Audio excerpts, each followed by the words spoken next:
తాకట్లో ఉన్న మీ బంగారాన్ని విడిపించి ఆ రోజు ఆన్లైన్ రేటుకి కొంటాం. Sharma gold company. సంతోషం, వెళ్ళేటప్పుడు సంతోషమే, వచ్చేటప్పుడు సంతోషమే. ఎందుకంటే 18 రోజుల పాటు ఆల్ ఆర్ బెయిలబుల్ కేసెస్ 18 రోజుల పాటు సెంట్రల్ ప్రిజన్లో ఉండవలసిన పరిస్థితి ఏర్పడింది. దీనికి కారణం ఈ ప్రభుత్వం, పోలీసులు కుమ్మక్కై చేసినటువంటి సంఘటనలు. నేను అందరికీ ఈ సందర్భంగా నా ధన్యవాదాలు తెలియజేస్తున్నాను. నాకు ఎవరైతే సపోర్ట్ చేశారో ఈ సంఘటనలో, ఎవరైతే మద్దతు పలికారో వారందరికీ నా హృదయపూర్వక ధన్యవాదాలు. అలాగే కొంతమంది మద్దతు పలకలేదు, వారికి కూడా నా ధన్యవాదాలు. వారు ఏమన్నారంటే పెద్ద మాట అన్నారు, దానికి కూడా నేను గుంటూరు ఇంత సమాధానం చెప్తా. అదేమన్నారంటే అసహ్యంగా మాట్లాడితే దాడులు చేయరా అని. అసహ్యంగా మాట్లాడితే దాడులు చేయదలుచుకుంటే ఎంతమంది మీద చేయాలి? అసహ్యంగా మాట్లాడే వాళ్ళ మీద. అది ఒక అంశం. వాళ్ళకు కూడా నేను రేపు నా సమాధానాన్ని తప్పనిసరిగా చెప్తా. 18 రోజులు నన్ను జైల్లో పెడితే నేను భయపడతా అనుకున్నారేమో. భయపడే ప్రశ్న ఈ అంబటి రాంబాబుకు ఉద్భవించదని మనవి చేస్తున్నా. ఎందుకంటే ఈ చంద్రబాబు నాయుడు గారి ప్రభుత్వం వచ్చినప్పుడే జైల్లో ఉండటానికి సిద్ధపడ్డానని కూడా ఈ సందర్భంగా మనవి చేస్తున్నా. నన్ను హింసించాలని, నన్ను జైల్లో పెట్టాలని చంద్రబాబు, లోకేష్ ఎప్పటి నుంచో ప్రయత్నం చేస్తున్నారు. ఎక్కడో దొరికాను, లోపల పెట్టారు. చూద్దాం, టైం విల్ కమ్ అగైన్. పరిస్థితులు మళ్ళా మారతాయి.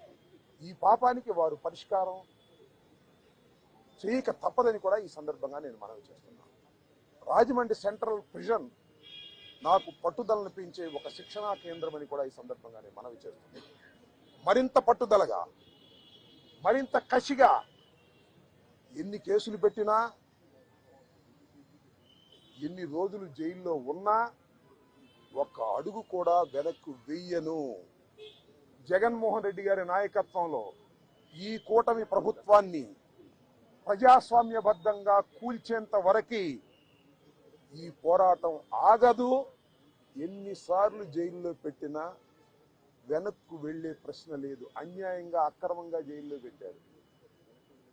నా ఇల్లు దహనం చేయడానికి ప్రయత్నం చేశారు, నా కార్లు బగలగొట్టారు, నా ఆఫీస్ బగలగొట్టారు, నా పెళ్ళాం బిడ్డల్ని తరిమి కొట్టారు, నన్ను చంపడానికి ప్రయత్నం చేశారు, తీసుకొచ్చి జైల్లో పెట్టారు. ఏమైంది? ఏమైద్దని అడుగుతా ఉన్నా. చంద్రబాబు నాయుడు అడుగుతా ఉన్నా, లోకేష్ని అడుగుతా ఉన్నా. ఏమైద్ది? ఏమైద్ది? ఏమి కాదు. మళ్ళా కాలం తిరిగి వస్తుంది. అన్నిటికీ సమాధానం ఇవాళ చాలా మంది మిత్రులు మాట్లాడారు. బయట జరిగిన సంఘటనలు నాకు తెలియదు, చాలా తక్కువ మాత్రమే, పేపర్లో ఉన్నవి మాత్రమే నేను తెలుసుకున్నాను. జైలు జీవితాన్ని నేను అనుభవించాను అనుకోకండి, ఎంజాయ్ చేశాను. ఎంత కఠినంగా ఉన్నా ఎంజాయ్ చేశాను. ఎందుకంటే ఒక రాజకీయ స్ఫూర్తితో రాజకీయాల్లోకి వచ్చినటువంటి వ్యక్తిని నేను. పట్టుదలగా ముందుకు సాగే వ్యక్తిని జైల్లో పెడితే భయపడిపోయే వ్యక్తిని అంతకంటే కాదు. మరింత ధైర్యంగా పోరాట పటిమతో ముందుకు వెళ్ళేటటువంటి వ్యక్తిని కూడా మనవి చేస్తున్నా.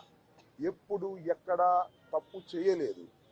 పొరపాటు మాట్లాడితే వెంటనే పశ్చాత్తాపడ్డా. పశ్చాత్తాపానికి మించిన ప్రాయచిత్తం లేదంటారే, మరి ఏమిటి? ఎంతమంది పశ్చాత్తాపడ్డారు? నేను తప్ప ఎవరైనా పశ్చాత్తాపడ్డారా అని అడుగుతా ఉన్నా. సరే, ఏది ఏమైనా టైం విల్ డిసైడ్. ఒకటి మాత్రం నేను చెప్పదలుచుకున్నాను. నాకు ఈ సందర్భంగా సపోర్ట్ చేసినటువంటి వారందరికీ కూడా పేరు పేరున నా హృదయపూర్వక నమస్కారాలు, ధన్యవాదాలు. నా పార్టీ కానివారు కూడా నన్ను సపోర్ట్ చేశారు. దాడులు చేయటం తప్పన్నారు, దాడులు అన్యాయం అన్నారు. ఒకవేళ తప్పు మాట్లాడితే కేసు పెట్టి లోపల పెట్టాలి కదా, ఇంటి మీద దాడి ఏంటి అన్నారు. దాడి చేసిన వాళ్ళకు బెయిల్ వచ్చింది. దాడి చేయించుకున్న నాకు 18 రోజుల తర్వాత బెయిల్ వచ్చింది. ఏం చేయగలిగారు? ఏం చేస్తారు? దేనికైనా సిద్ధపడి రాజకీయాల్లో జగన్మోహన్ రెడ్డి వెంట నడుస్తున్నటువంటి వ్యక్తులం. ఆ రోజు రాజశేఖర రెడ్డి వెంట నడిచాం, ఇవాళ జగన్మోహన్ రెడ్డి గారి వెంట నడుస్తాం, తుదకంటూ నడుస్తాం. బొందిలో ప్రాణం ఉన్నంత వరకు జగన్ వెంట నడుస్తాం.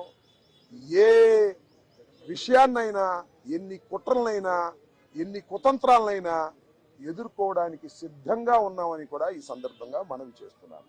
అందరికీ నా హృదయపూర్వకమైన ధన్యవాదాలు ఈ సందర్భంగా తెలియజేసుకుంటాను. జైల్లో ఉన్నప్పుడు అధికారులు వాళ్ళ రూల్ ప్రకారం పోతారు, అక్కడ ఫుడ్డే పెడతారు. అది నాకు నచ్చినా నచ్చకపోయినా ఆ ఫుడ్డే తింటాను. ఏం కలకాలం తింటాను ఆ ఫుడ్. ఆ పెట్టిన ఫుడ్ నాకు నచ్చలేదు, ఎందుకంటే కొద్దిగా డబ్బులు ఉండవాళ్ళం కదా, మంచి ఫుడ్ తింటాం. జైల్లో మంచి ఫుడ్ కావాలంటే వస్తుందా? కోర్టు వారు నాకు ఆర్డర్ ఇవ్వలేదు. ఓకే, జైలు అధికారులు వారి ప్రవర్తన వాళ్ళది. వాళ్ళు నాకేమో స్పెషల్గా ఏం చూడాల్సిన అవసరం కూడా నేను ఇప్పుడు కోరుకోలేదు, కోరుకోను కూడా. సామాన్య ప్రశ్నలుగానే ఉండటానికి నేను ఇష్టపడ్డాను. కోర్టు ఆర్డర్ ఇస్తే బయట భోజనం తిన్నాం అనుకున్నాం, కోర్టు ఆర్డర్ ఇవ్వలేదు, లోపల భోజనమే తిన్నాం.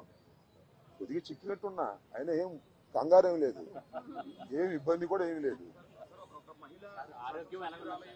ఆరోగ్యం బ్రహ్మాండంగా ఉంది, ఆరోగ్యం మరింత పట్టుదలగా ముందుకు సాగుతుంది. వాళ్ళ గురించి వాళ్ళని ఉపయోగం ఉంది. చంద్రబాబు మానిటర్ చేశాడు, లోకేష్ మానిటర్ చేశాడు దాడిని. కరెక్ట్ గా చెప్తున్నా నేను, చంద్రబాబు లోకేష్ మానిటర్ చేశారు దాడిని. 7 గంటల సేపు నా ఇంటి దగ్గర దాడి జరిగింది. 7 hours పోలీసులు ఉన్నారు అక్కడ. ఇంతకన్నా ప్రజాస్వామ్యంలో ఏం కావాలి చెప్పండి, నాకు అర్థం కాల.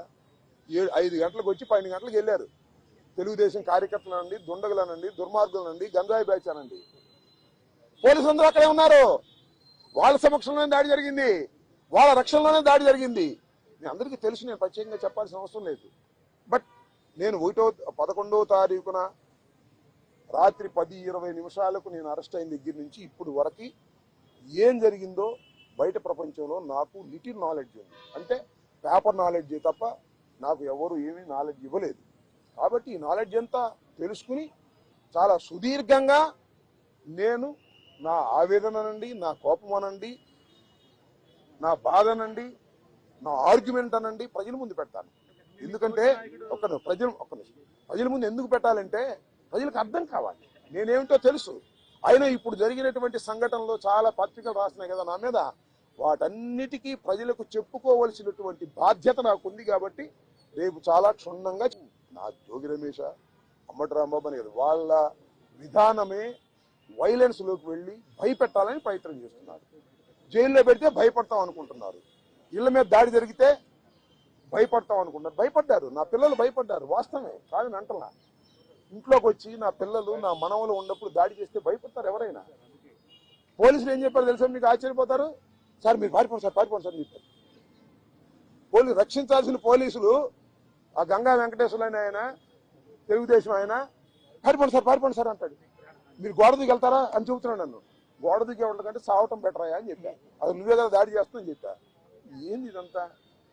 అంతా చాలా వికృతంగా ఆటవిక రాజ్యంగా మీరు చేశారు. వీటన్నిటికీ ప్రజాస్వామ్యంలో అన్నిటికీ సమాధానం వస్తుంది ఒక రోజున. వాడికి తప్పనిసరిగా సమాధానం చెబుతాం. మీరు కేసులు పెట్టి భయపెట్టాలనుకున్నారు, భయపడం మరింత ధైర్యంగా ముందుకు సాగుతామని కూడా ఈ సందర్భంగా మరోసారి నేను నీరసంగా ఎప్పుడూ లేను, లోపల ఏది ఇబ్బంది పడలేదు. కాబట్టి బాత్రూమ్ దగ్గర జారి కొద్దిగా పడ్డాను, నా అంతా నేను ఎవరి తప్పు లేదు. ఆ బాత్రూమ్లు అన్నీ ఉంటాయి కదా, మనం అలా ఉన్నాయంటే జైల్లో ఎలా ఉంటాయి అలాగే ఉన్నాయి. దాని గురించి పెద్ద ఏమైనా షవర్ ఉందా? లేదు కదా. So I don't care all these things. ఇప్పుడు నేనైతే ఒకటి, ధైర్యాన్ని వీడలేదు, వీడను, ప్రాణాలకి తెగించే ఉన్నాము.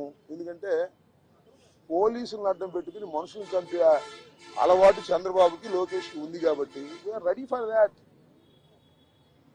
దాని గురించి ఏం కంగారు పడాల్సిన అవసరం లేదు, భయపడాల్సిన అవసరం లేదు.